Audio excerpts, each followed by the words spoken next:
and see how it reacts. Drew's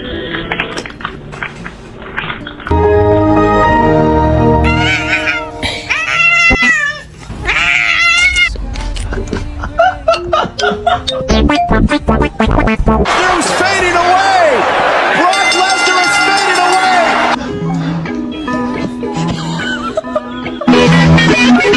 The plants.